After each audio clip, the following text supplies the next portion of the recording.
नमस्कार, मैं राखी लांबा और आप देख रहे हैं हिंदी खबर। और आज हरतालिका तीज है। आज के इस खास बुलेटिन में हम हरतालिका तीज के बारे में बात करेंगे। हरतालिका तीज का पर्व भगवान शिव और माता पार्वती के पुनर्मिलन के रूप में मनाया जाता है। ऐसा माना जाता है कि माता पार्वती के कठोर तप को देखकर शिव जी ने उन्हें दर्शन दिए थे और अपनी पत्नी के रूप में स्वीकार किया था। तभी से योग्य वर और पति की लंबी आयु के लिए हरतालिका तीज का व्रत रखा जाता है। चलिए जानते हैं हरतालिका तीज कब है और क्यों, कैसे मनाई जाती है। कर लो हरतालिका का व्रत, मिलेगा योग्य वर का हाथ, सदा रहेगा सौभाग्य साथ। यूं ही नहीं कहा जाता इसे व्रत राज। सुहागिनों और कुंवारी कन्याओं के सबसे बड़े पर्व में से एक हरतालिका तीज भी है। हिंदू धर्म में हरतालिका तीज का विशेष महत्व है। भाद्रपद शुक्ल पक्ष की तृतीया को हरतालिका तीज मनाई जाती है। ये पर्व भगवान शिव और माता पार्वती से जुड़ा है। इस दिन भोलेनाथ और माता पार्वती की पूजा की जाती है। महिलाएं तीज में निर्जला व्रत रखती हैं और पति की लंबी उम्र की कामना करती हैं। इस बार हरतालिका तीज 30 अगस्त 2022 को मनाई जा रही है। इस दिन सुहागिन महिलाएं भगवान शिव, माता पार्वती और उनके पूरे परिवार की मिट्टी की मूर्तियां बनाकर घर में मंदिर में स्थापित करती हैं। माता का श्रृंगार किया जाता है।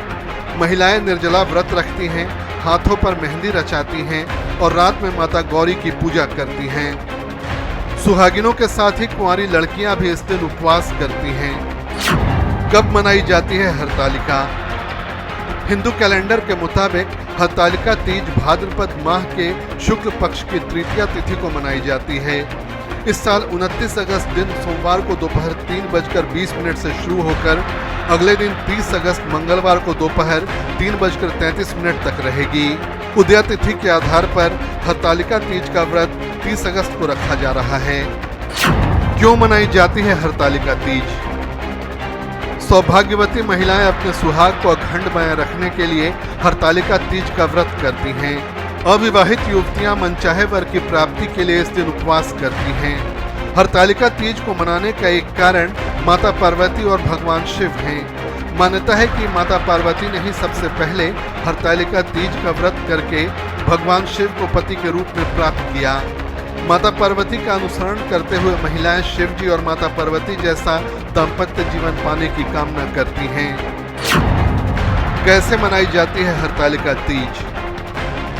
हरतालिका तीज के दिन सुबह जल्दी उठकर स्नान के बाद स्वच्छ कपड़े पहने जाते हैं। फिर हाथ में जल लेकर व्रत करने का संकल्प लिया जाता है।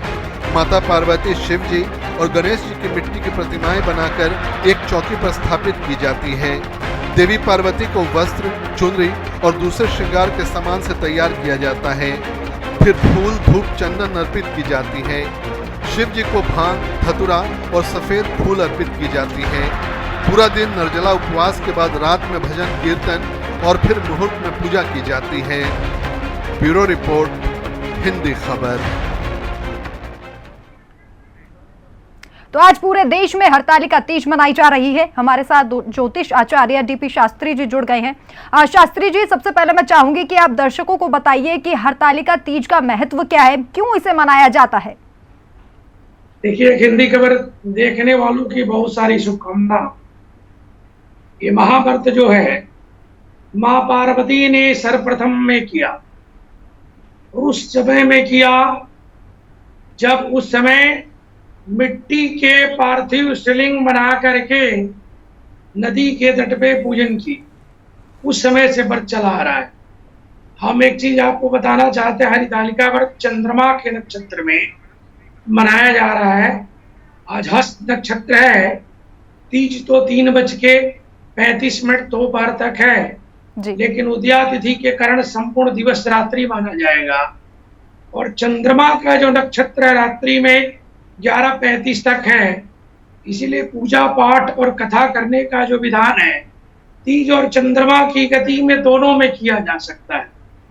माँ पार्वती ने जब इस व्रत को किया जी, तो महादेव प्रसन्न होकर के अखंड सौभाग्य के वरदान प्रदान किए। हे गौरी शंकरार्धांगिनी, यथा तुम शंकर प्रिया तथा माम कुरु कल्याणी कांत कांताम सुदुर्लभाम एक मंत्र है जो भगवती को आराधना करके, भगवती खुद आराधना करते हुए महादेव से अखंडता की, आजीवन सौभाग्य की कामना की थी। इसी तरह हमारे भारत की परंपरा में या जम्बू द्वीप की जो क्षेत्र है, जो सनातन परंपरा के लोग मानने वाले हैं, वो इस महाव्रत को अखंड करते हैं। आज के दिन हमारी माताएं बहनें सुबह संकल्प करके, मानसिक संकल्प करके व्रत को शुरुआत की है। जल को भी पान नहीं करेंगी जी। और स्नान ध्यान के बाद दोपहर के बाद एक कथा की जाती है, जिस कथा में गणपति पूजन की प्रधानता दी गई है और गणपति पूजन के साथ माँ की पूजा की प्रधानता होती है जी। जिसमें बिंदी, सिंदूर, श्रृंगार और चूड़ी, आभूषण, अलंकार, वस्त्र सब माँ पार्वती को समर्पण करती हैं और महादेव भांग, धतूरा, आग, कोई मीठा फल प्रसाद, गंगाजल समर्पण करते हुए अपने परिवार की अखंडता के लिए, सौभाग्य की अखंडता के लिए माँ पार्वती से सब प्रार्थना करती है और अपने बड़े बुजुर्गों से आशीर्वाद ग्रहण करती हैं। जो सास को नमन किया जाता है, जेठानी को प्रणाम किया जाता है, छोटों को प्यार और बड़ों को नमन करने की परंपरा इस हरिताल का व्रत में रखी जी। शास्त्री जी, मैं चाहूंगी कि आप कथा भी बताइए, क्योंकि विधि तो आपने बता दी, लेकिन इसके पीछे कथा क्या है? हाँ, हिंदू, हम देखते हैं कि हिंदुओं के हर एक व्रत के पीछे कोई ना कोई पौराणिक कथा होती है। अगर हरितालिका की बात करें तो इस पर्व के पीछे क्या पौराणिक कथा है? देखिए, माँ सती का शरीर जब शांत हो गया, भगवती पार्वती रूप में जब संसार में आई, तो भगवान शिव ध्यान में थे, महादेव तपस्या कर रहे थे जी। कई हजार वर्ष तक भगवती ने प्रार्थना किया जी। किस लिए? महादेव को प्राप्ति के लिए। उनका नाम अपर्णा भी पड़ा। पेड़ के पत्ते इत्यादि भी खाई, उसके बाद वो भी छोड़ दी, फिर एक पैर पे खड़े होकर साधना की, जल को परित्याग किया। एक ही संकल्प था कि वर के रूप में महादेव को मैं वर्णित करूं। उस संकल्प के साथ उन्होंने शुरुआत किया। हरितालिका व्रत जो है, तीज तिथि जो है पराक्रम की तिथि होती है जी।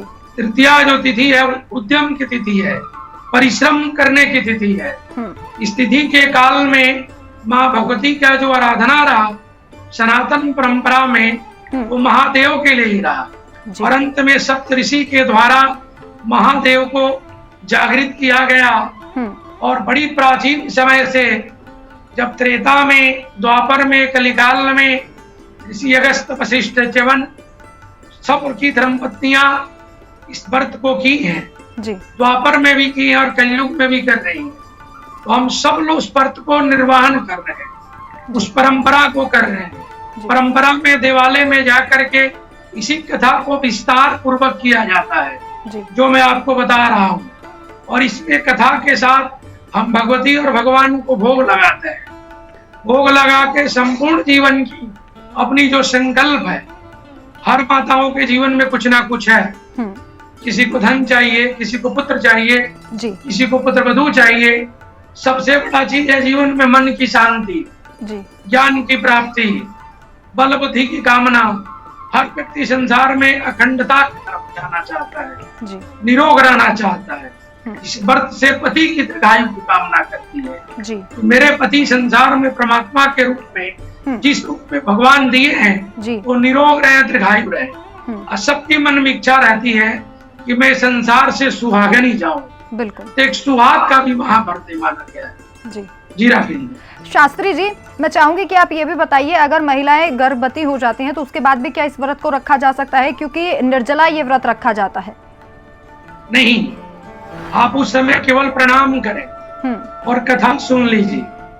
अगर आपके घर में आपके पति ही है, अगर उस व्रत करने के लिए मन में सक्षम है या संकल्प पूरा करना चाहते हैं कि मेरे धर्मपत्नी का व्रत अखंड बना रहे, उनकी इच्छा है तो करे, नहीं तो जबरदस्ती कहीं कुछ नहीं होता। क्योंकि ये व्रत बड़ा जो है कठिन व्रत है। बिना जल के 24 घंटा रहना पड़ता है। पति लोग करें तो अच्छी बात है, नहीं तो ऐसी हमारी उस समय में जो स्त्रियां हैं उनको केवल स्नान ध्यान करके सुहाग पिटारी भगवती को चढ़ाना चाहिए जी। सुहाग में सिंदूर जरूर हो जी। और उसमें आभूषण के साथ चुन्नी इत्यादि माँ को समर्पण करें और कामना करें कि हे भगवती, मैं इस संकल्प से पूरा हो जाऊं, अगले वर्ष मैं इस व्रत को पूरा करूं, आप हमको आशीर्वाद दें। उसका पहला धर्म होता है गर्भ को रक्षा करना, शिशु को रक्षा करना और अपने स्वास्थ्य को रक्षा करना। सर्वोपरि उसका पूजा अपना स्वास्थ्य है। तो आज पूरे देश में हरतालिका तीज मनाई जा रही है और क्या इसका महत्व है, कैसे आपको सौभाग्य की इस दिन प्राप्ति होगी, वो आपको बता रहे हैं। कैसे पूजा करें, क्या विधि विधान है और इस व्रत के पीछे क्या पौराणिक कथा है, वो भी आपको बता रहे हैं। आज का दिन काफी महत्वपूर्ण है सुहागिन महिलाओं के लिए भी और कुंवारी युवतियों के लिए भी। ऐसा माना जाता है कि अगर कुंवारी युवतियां इस व्रत को करती हैं तो मनचाहा वर उन्हें मिलता है और सुहागिन महिलाएं इस व्रत को पूरा करती हैं तो उनके पति की दीर्घायु होती है और हमेशा पति स्वस्थ रहते हैं। इसको लेकर दाम्पत्य जीवन भी अच्छा रहता है। इसलिए आज पूरे देश में हरतालिका तीज मनाई जा रही है। पूजा से सौभाग्य आज के दिन मिलता है। पति की लंबी आयु की कामना लेकर सुबह से ही महिलाएं व्रत रख रही हैं। शास्त्री जी, देखिए, हमने देखा है कि इस पूजा वाले दिन माँ गौरा को बेसन और आटे के आभूषण चढ़ाए जाते हैं। क्या इसका महत्व है? इसी के साथ और कौन कौन सी वो प्रिय वस्तुएं हैं जो आज माता गौरा और शिव जी को चढ़ाई जा सकती हैं? देखिए, माँ गौरी को प्राचीन कालखंड में आटा और हल्दी सर्वोपरि पूजन में दिया गया है जी। हल्दी एक शुभता का प्रतीक है। आप कभी भी मंगल कार्य करिए बिना हल्दी का नहीं हो सकता है, चाहे विवाह संस्कार क्यों नहीं जी। हल्दी का लेपन माँ के हाथ में, माँ के पैर में, माँ के शरीर में लगाया जाता है जी। और प्राचीन काल में हल्दी इत्यादि लेपन करके लोग मुख में भी लगाते हैं सुंदरता के लिए जी। माँ को बड़ा प्रिय है, भगवती बड़ी सुंदर है। हमारे माँ से ज्यादा संसार में कोई सुंदर नहीं है जी। महादेव संसार में सुंदर है। आज के दिन भगवान शिव को घृत का भी लेपन करना चाहिए। गाय का घी मिले या इत्र मिले, पुष्पों का अगर इत्र हो तो भगवती और भगवान को लगाए। आज के दिन मेहंदी लगाने से जी कुमारी कन्याओं के जीवन में पति की प्राप्ति होगी। जिनके वर मिलने में विलंब है या प्रारब्ध कर्म के कारण, दोष के कारण अगर चीज नहीं प्राप्त हो रहा है, पति प्राप्त नहीं हो रहा है जी, तो आज वो इत्र लगाएं और मेहंदी भी लगाएं जी। अपने भी लगाएं और भगवती को भी लगाएं। और साथ में इनको मोदक किया जाता है जी, क्योंकि इनके लाडले पुत्र इनके साथ पूजे जाते हैं। कल आप देख लीजिएगा चतुर्थी भी शुरू हो जाएगा जी। माँ के पूजन के साथ भगवान गणपति का भी आगमन हो जाता है जी। तो उसको मोदक या कोई आटा का प्रसाद बनता है, इसे हम चूरमा भी कहते हैं जी। आटा के लड्डू भी कहते हैं। उसमें मखाने इत्यादि डाल करके हमारी माताएं घी में तैयार करती है जी। और उसको जो है ना महादेव को भोग लगाती है। मैंने कोई प्रसाद शुद्ध प्रसाद। अच्छा, इनको लाल फल देने का विधान है। भगवती को अनार और लाल सेब इत्यादि का भोग लगाए। लाल रंग की कोई मिष्टान भी हो तो लगाए। केसर के तिलक लगाना आज सर्वोपरि है जी। माँ को और भगवान शिव को मस्तिष्क में केसर से ओम बनाए और माँ को भी केसर लगा। शास्त्री जी, देखिए, एक असमंजस की स्थिति महिलाओं के लिए तब भी हो जाती है और कई महिलाओं का ये सवाल भी है, अगर शादी के कुछ समय तक उन्होंने इस व्रत को नहीं उठाया है तो उसके बाद इस व्रत को कैसे शुरू करें? क्या वो शुरू कर सकती हैं या नहीं कर सकती हैं? पुत्र प्राप्ति के साथ ही व्रत को शुरुआत लोग कर देते हैं। जिनके जीवन में विवाह के कुछ काल में कुछ समय बाद संतान प्राप्त हो जाता है वो लोग शुरू कर देते हैं, या जिनको विलंब से भी होता है तो व्रत कर सकती है। शादी के तीसरे वर्ष, 5वें, 7वें, 9वें, 3, 5, 7, 9 वर्ष में ये विद्या को, इस पूजन को, परंपरा को, हरितालिका को आप कर सकती हैं। कहीं भी रहिए आप, विदेश में भी है तो सनातन को अपना करें। हर कालखंड में इस व्रत को लोग किए हैं।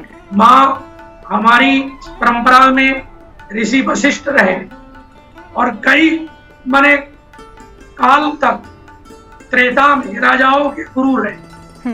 राम के पिता के, दादा के, परदादा के, वृद्ध परदादा के, सबके काल में रहे। उनकी धर्मपत्नी हमारी जो माता थी वो सदैव इस व्रत को किया करती थी जी। और उसी व्रत के प्रभाव से उनके पास कामधेनु, नंदनी या जितनी गौ थी सब गौ का सौभाग्य प्राप्त हुआ सेवा करने के लिए। और उनके जो पुत्र थे बड़े विद्वान थे, कर्मनिष्ठ थे। वत्स गोत्र के जो वंशज हैं वो सब ऋषि वशिष्ठ के आशीर्वाद से और वहां के हरितालिका के प्रभाव से संसार में है। बहुत ब्राह्मण लोग आपको मिलेंगे वत्स गोत्र के। जी जी। ये व्रत के प्रभाव से उनको प्राप्त हुआ। वो करती थी। अच्छा ऋषि एक और परंपरा में है, मंदाकिनी नदी को प्रकट कर दी माता रानी जी। वो इसलिए प्रकट कर दी कि पति की सेवा करके हरितालिका में महादेव को पूजा किया करती थी। और माँ पार्वती का आशीर्वाद जब प्राप्त हुआ तो अपने जमाने में उन्होंने पति के प्रण के लिए एक नदी प्रकट की जिसका नाम है मंदाकिनी। चित्रकूट के पास से वो नदी जो है निकलती है। मंदाकिनी में स्नान करने से तंत्र दोष का निवारण होता है, नजर दोष का निवारण होता है। तो वहां पे माँ सीता गई है तो सीता को वस्त्र भी प्रदान किए इसी व्रत के प्रभाव से। ये बेटी ये वस्त्र कभी तुम्हारा निर्माल्य नहीं होगा, माने मैला नहीं होगा, सदैव सूरज और चंद्रमा की तरह ये चमकता रहेगा। वो हरितालिका है। आज जो हरितालिका के व्रत के पूजन करे, कथा करे या अपने दाम्पत्य जीवन में जो आज अपने पत्नी को सहयोग करे, कम से कम जीवन में वाणी से भी सहयोग करे। सब पुरुषों को भी बता रहा हूँ, ये जो पुरुष लोग हैं काम करते हैं ठीक है, व्यापार करें, नौकरी करें, बल्कि दाम्पत्य जीवन में अपने पत्नी को गृहस्थ आश्रम में आज ज्यादा से ज्यादा समय देके इस महाव्रत को परिपूर्ण करें ताकि उनके जीवन में संकल्प की सिद्धि हो जाएगी। जी। और जिन कुंवारी लड़कियों ने आज व्रत रखा है, क्या उनके लिए भी पूजा का विधि विधान वही है जो विवाहित महिलाओं के लिए होता है? देखिए उनके लिए सबसे विधान है मेहंदी और हल्दी। उनको दो चीज चढ़ानी चाहिए सबसे ज्यादा, मेहंदी और हल्दी लगाए। और हरितालिका पर प्राय विवाहित महिला ही करती है, ऐसा नहीं है सब विवाहित महिला करती है। अगर 2-4% कहीं भारत की परंपरा में लोग कर रहे हैं तो सबसे ज्यादा चूड़ी, मेहंदी और हल्दी ये 3 चीज माँ पार्वती को लगाना चाहिए ताकि उनके सौभाग्य की प्राप्ति हो। और साथ में सिंदूर जो है माँ के मांग में भरे और उसी सिंदूर से अपने माथे पे तिलक करें। और कामिया एक सिंदूर आता है मिल जाए तो कामिया सिंदूर मिलने से कामना की सिद्धि होती है। आज वो महादेव को आंख और धतूर का पुष्प या पत्ते लेकर के एक श्रृंगार करें शिवलिंग को और कामना करें महादेव से कि पूर्व जन्म में जो पति हमारे हैं उसे हमको प्राप्ति हो, उनकी भी कामना की सिद्धि हो, ऐसा परंपरा में लिखा है। राखी जी। पंडित जी, ये देखा जाता है कि कुछ महिलाएं जो व्रत रखती हैं किसी न किसी वजह से अगर निर्जला व्रत नहीं रख पा रही हैं तो क्या ऐसा हो सकता है कि सिर्फ फलाहार करके इस व्रत को रखा जाए? देखिए स्वास्थ्य सर्वोपरि पूजा है। अगर आपको डॉक्टर मना कर दिया व्रत करने के लिए तो मैं नहीं कहूंगा व्रत, आपके मन से पूजा। आप अपना मेडिसिन लें, दवा लें और दुआ के लिए स्नान ध्यान करके भगवान से प्रार्थना करें। हे परमपिता परमात्मा, हे देवादिदेव महादेव, हे राजराजेश्वरी भगवती, हमारे जीवन में संकल्प को पूरा करें। हो सके उनका कुछ और संकल्प हो, कोई निरोग होना चाहता, जीवन में दुख तो सबको प्राप्त है, सुख सबको प्राप्त जी। लाभ हानि जीवन मरण यस्य वजस विद्या, लाभ होना हानि होना जन्म मृत्यु यस्य वजस भगवान के हाथ। तो जो उनका संकल्प है पूरा करें। व्रत के कथा कोई भी सुन सकता है जी। आप मीडिया में हैं, आप किसी कारणवश अपने जॉब कर रही हैं, कथा आप सुन रही हैं, आपका व्रत हो रहा है। कथा सुनना चाहिए। पंडित जी, विधि विधान आपने बताया, लेकिन ये भी बताइए कि इस व्रत को खोले कैसे, उसके लिए क्या विधि विधान होगा? आज व्रत पूरा करने के बाद कल सुबह सूर्योदय के बाद स्नान ध्यान करें जी। और सारा अपना पाक पकवान भोजन तैयार करें जी, जिसमें 56 प्रकार के भी भोग हो सकता है या घर में आपके चपाती, दाल, रोटी जो भी है, अन्न इत्यादि जो है सब एकत्रित करें और उसको भगवान को भोग लगाएं, तुलसी इत्यादि डाल के भोग लगाएं। जी। और सूखा सामान जो आज आप स्पर्श कर रही हैं देने के लिए, जिसमें अन्न है, चावल है, दाल है, सब्जियां हैं, वो सुबह दान करें कहीं मंदिर में या गुरु जी के या पुरोहित जी को। उसके बाद दान करते हुए अपने बड़े बुजुर्गों को प्रसाद इत्यादि वितरण करें और समय अनुसार उस पारण को करें। पूर्वाभिमुख बैठ जाए, जमीन पे बैठे, पूरब के तरफ मुंह करें, सब प्रसाद अपने सामने रखें, उसमें से गाय के लिए थोड़ा निकाल लें और जल को घुमाते हुए माँ पार्वती शिव को कामना करें कि आपके आशीर्वाद से ये महापर्व पूरा हुआ। हे भगवती, मैं पारण करने जा रही हूँ, ये अन्न हमारे जीवन में हमको करें और त्र्यंबकम जजामहे सुगंधिम पुष्टिवर्धनम। तीन नेत्रधारी भगवान शिव हमारे वंश परिवार को सदैव रक्षा करें। जी। ये कामना करके भोजन करें, प्रसाद ग्रहण करें, ये परंपरा है। पंडित जी, कोई खास मंत्र भी आज के दिन उच्चारण करने से जो सबसे ज्यादा लाभ महिलाओं को और युवतियों को होगा जिन्होंने व्रत रखा है? कोई ऐसा खास मंत्र आप बताना चाहेंगे हमारे दर्शकों को? देखिए, प्राकृतिक पंच महाभूत से है जी। अग्नि, वायु, जल, आकाश, पृथ्वी के पंच तत्व का एक मंत्र है ओम नमः शिवाय। ये ओम नमः शिवाय जो मंत्र है, ये बहुत बड़ा मंत्र है। ये पंचभूत का है। इसमें अग्नि भी, पृथ्वी भी, वायु भी, आकाश भी और जल भी सब समाहित हो जाता है। इस मंत्र को जप करें और भगवान नारायण का यहाँ एक मंत्र जपने का विधान है, क्योंकि माँ पार्वती के भाई के रूप में भगवान विष्णु सदैव उनको रक्षा किए और उनके साथ खड़े रहे। जी। उनका एक महामंत्र है ओम नमो भगवते वासुदेवाय। ये मंत्र जपें। और भगवती का एक मंत्र है माँ शक्ति का ओम ऐं ह्रीं क्लीं चामुंडाय विचे। दोबारा बोल लेता हूँ, ओम ऐं ह्रीं क्लीं चामुंडाय विचे। ये 3 मंत्र है। जो मंत्र जिसकी सुविधा है वो जरूर करें। 108 बार इस मंत्र को करना चाहिए। विवाहित माताएं, बहनें रुद्राक्ष के माला से करें और कुमारी कन्याएं जो पति की कामना करती हैं वो स्फटिक के माला से करें। सफेद रंग का स्फटिक मिलता है, उस माला से करें, उससे उनकी कामना की सिद्धि हो जाएगी। और एक और मंत्र मैं बता देता हूँ, ओम देवंद्राणी नमस्तुभ्यं देवंद्र प्रियभामनि विवाह भाग्यारोग्यम शीघ्रम लाभम च देहि मे। ये मंत्र पति प्राप्ति के लिए है, जिसके बहुत विलंब विवाह में हो रहा है किसी दोष के कारण कुंडली में। इस मंत्र को जप करें, सदैव करें, आज भी करें और 90 दिन लगातार करें। मैं आपके चैनल से बताना चाहता हूं कि उसके 90 दिन में उसके पति प्राप्ति या कामना की सिद्धि हो जाएगी। ना हुआ तो आपके यहाँ से मेरा टेलीफोन नंबर उठाएं और हमको फोन करें। मैं उनको प्रमाण दे दूंगा। 99% मेरे को विश्वास है तो उनको पति की प्राप्ति हो जाएगी इस मंत्र के द्वारा। मैं दोबारा भी बोल लेना चाहता हूँ, ओम देवंद्राणी नमस्तुभ्यं देवंद्र प्रियभामनि विवाह भाग्यारोग्यम शीघ्रम लाभम च देहि मे।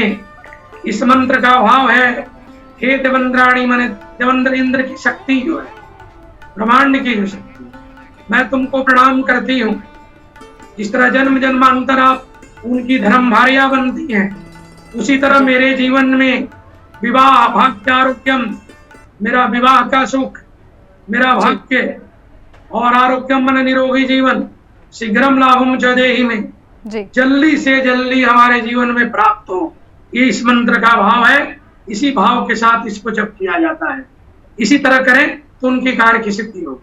जी, बहुत बहुत शुक्रिया पंडित जी, तमाम उपाय और तमाम तथ्य बताने के लिए कि आखिर हरतालिका तीज को क्यों मनाया जाता है। तो देश भर में हरतालिका तीज मनाई जा रही है और पंडित जी ने बताया भी क्या विधि का विधान है और किसी तरीके से आप अच्छे से इस व्रत को पूरा कर सकते हैं। हिंदी खबर के इस खास प्रोग्राम में मेरे साथ इतना ही, लेकिन आप देखते रहिए हिंदी खबर। नमस्कार।